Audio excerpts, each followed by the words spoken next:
Untuk soal pertama, tabel frekuensi.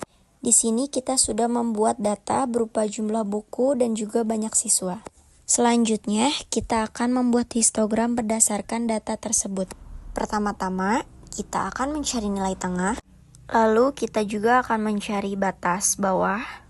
Lalu yang terakhir, kita akan mencari batas atas.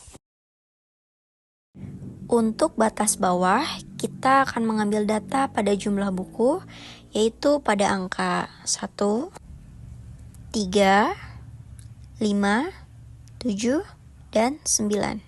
Selanjutnya untuk batas atas, kita juga akan mengambil data pada jumlah buku, yaitu pada angka 2, 4, 6, 8, dan juga 10. Selanjutnya, kita akan mengisi nilai tengah dengan rumus menambahkan batas bawah dan juga batas atas, lalu dibagi 2.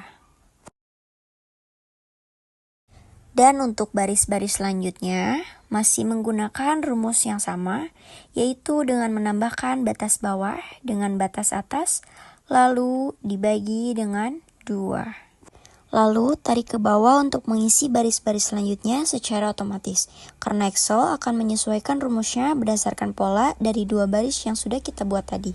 Tabel sudah dirapikan, kita blok jumlah buku dan banyak siswa, masuk ke Insert Column Chart, dan kita pilih 2D kolom. Selanjutnya pada bagian Chart Title, langsung kita ganti saja dengan judulnya, yaitu histogram.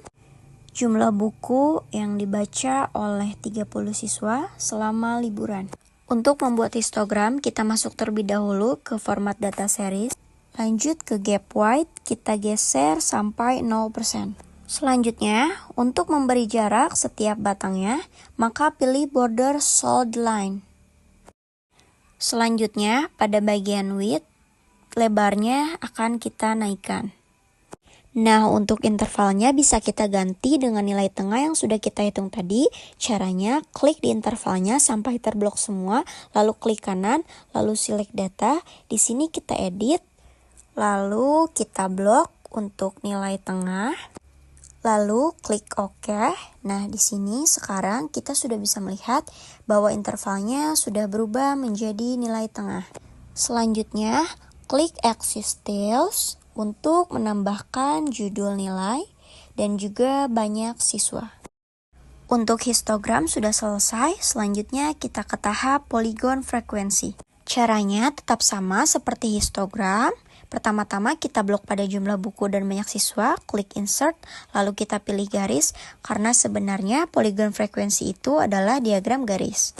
Untuk chart title, kita ganti lagi dengan judulnya, yaitu polygon frekuensi jumlah buku yang dibaca oleh 30 siswa selama liburan. Lalu selanjutnya kita ganti lagi intervalnya dengan data nilai tengah. Langsung saja kita edit, lalu kita blok lagi nilai tengahnya dan klik OK. Dan sekarang intervalnya sudah berubah menjadi nilai tengah. Selanjutnya klik lagi pada bagian Axis Styles untuk menambahkan judul, nilai, dan juga banyak siswa.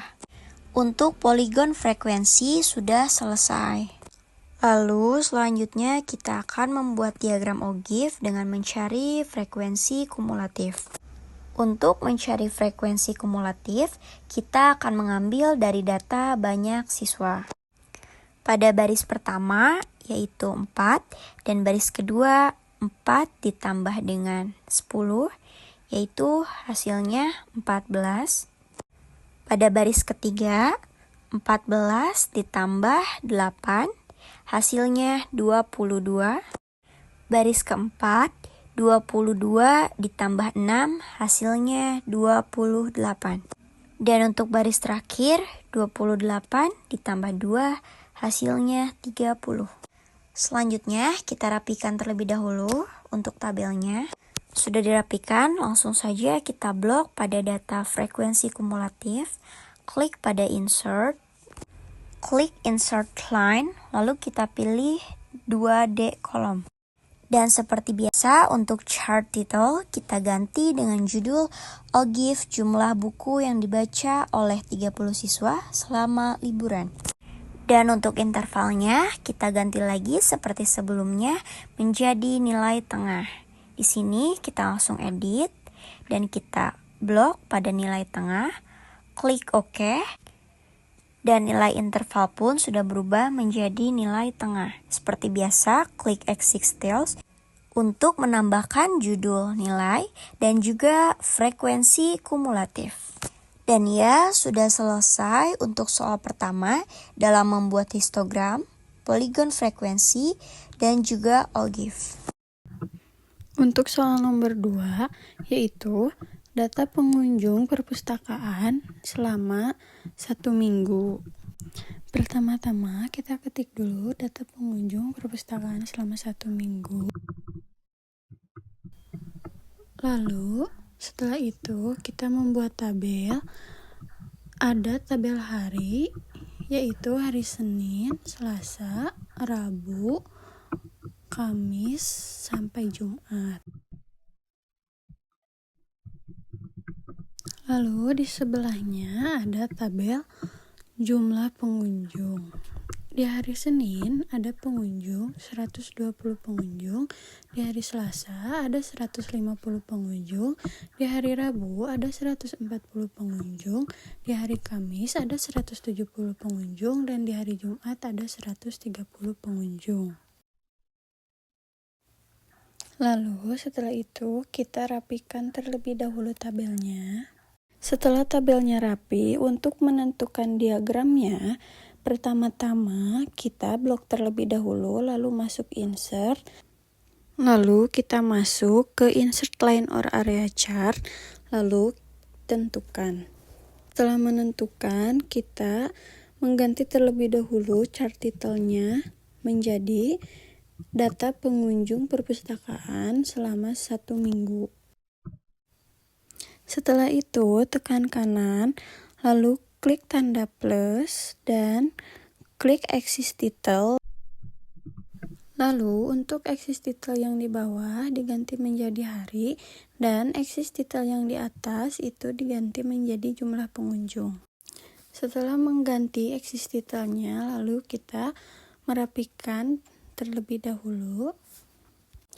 Setelah rapi, kita akan menentukan jumlah pengunjung tertinggi dan jumlah pengunjung terendah.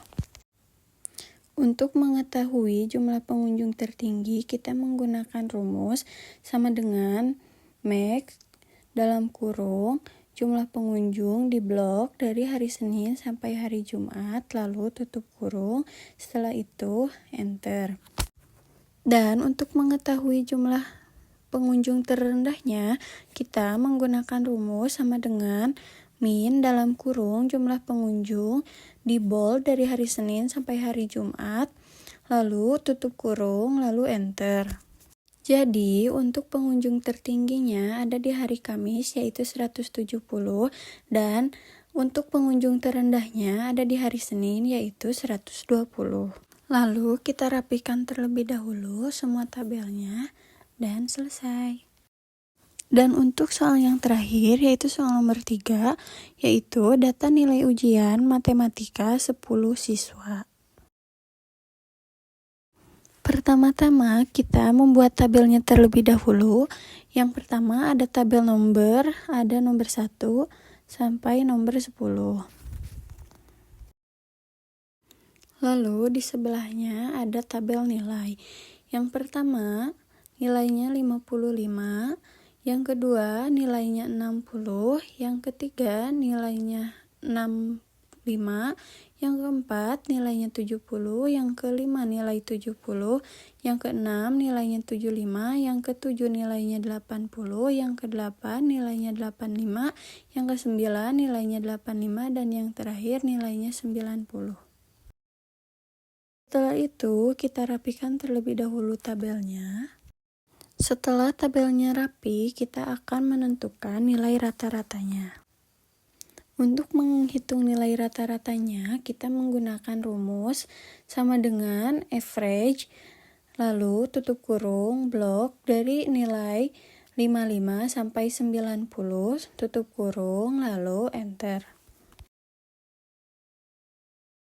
Setelah itu, kita akan menentukan nilai mediannya, yaitu menggunakan rumus sama dengan median dalam kurung blok semua nilai dari 55 sampai 90, tutup kurung, lalu enter.